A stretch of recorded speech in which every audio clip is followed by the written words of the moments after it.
Hallelujah प्रिय प्रभु महान आम धन्यवाद दूसरी आज प्रभु क्रूसरे क्रूसार्पित होते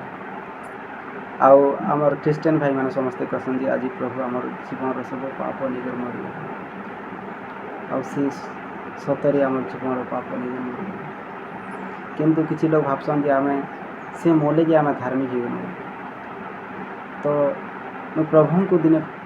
प्रार्थना कली कहनी प्रभु बहुत ख्रीष्टियन लोग कहन आम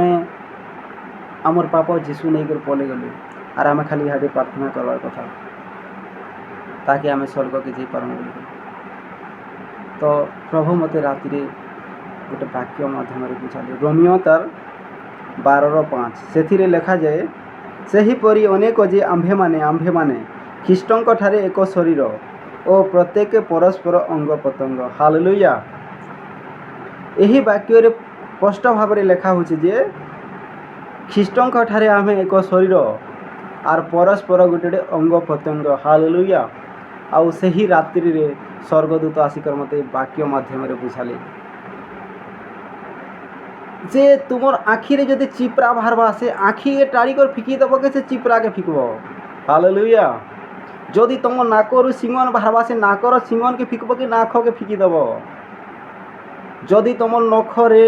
अंगुली रे नख बढ़वा से मैला रहा बेले से नख के काटिकर फिकबा के पूरा आंगुली फिकी दब हालेलुया तो प्रभु आसी थिले आमर जीवन रे जेन अच्छे आमर मन रे जेन अच्छे मैला काढ़ी कर फिकबार लगी हालेलुया आमर हाथ रे मैला निन आमर ओठ रे मैला निन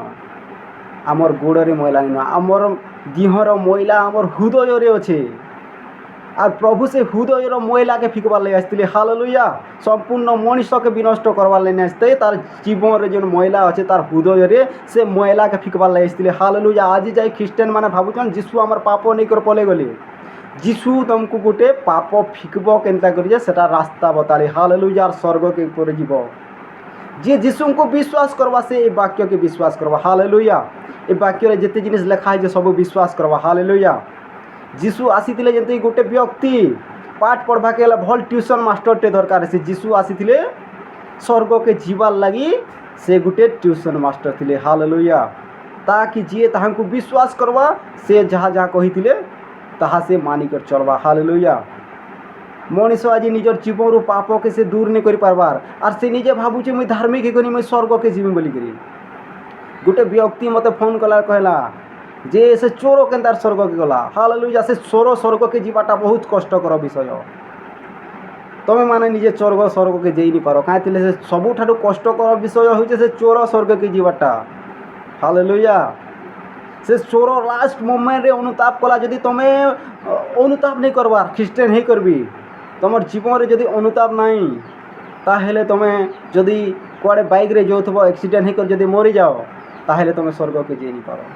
किसी लोग मरबार पूर्व कहसन मत तु हेता के छी नहीं देबू हेता के आमर घर के आसी नहीं बस अहंकार रे मरुछन जदि तुम अहंकार रे मरब स्वर्ग के जे नहीं पार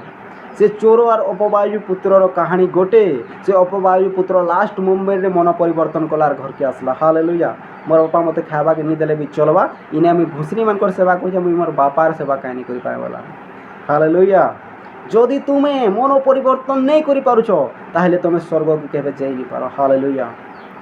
प्रभु हमको टाइम देली लास्ट मोमेंट रे भी तो तुम होचे मन परिवर्तन कर तुम्हें विश्वास द्वारा स्वर्ग के जाई नहीं पार तुम मन परिवर्तन केमती करब जीशु को जदि विश्वास करब जीशु वाक्य के विश्वास करब पाप काना जानब धार्मिकता काना जानब हालेलुया आर जदि तुम आगरू जानी पारल ताहले तुम आहुरी बहुटे लोक के बुझी कर स्वर्ग के नहीं पारब किंतु प्रभु नहीं चाहबार तुम आहुरी लोक के नियो कि नियो निजे पहला के तार जीव चेष्टा कर हालेलुया आर तुम मरबार पूर्व जदि अनुताप कर नहीं पारुछ जे से स्वर्गस्थ पिता आम आसीचु एकला जीमा भी एकला हालेलुया आर जदि आम आम जीवन पाप नहीं कर मरमा ताहले आम स्वर्ग के जे नहीं तो दयाकोरी निजर जीवन पाप के काढ़ा चेष्टा कर आर जीशु एक मोर जीवन पाप के हेंते हेंते छुचे छुचे काढ़ी देले जदि भावुच बोले नहीं पारी जीशु को जदि विश्वास करब ताहले तुम जीवन तुम पाप के काढ़ब आ तुम जानब जे तुम गोटे धार्मिक व्यक्ति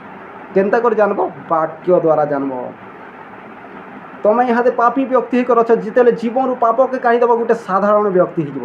ଯେତେବେଳେ ବାଇବେଲ ପଢ଼ବ ଏଥିରେ ଲେଖା ହେଇଛି ପର ଉପକାରରେ ପ୍ରଭୁଙ୍କର ପରମ ସନ୍ତୋଷ। ହାଲେଲୁୟା। ସେତେବେଳେ ପର ଉପକାର କରବ। ଯେତେବେଳେ ପର ଉପକାର କରବ ତମେ ଗୋଟେ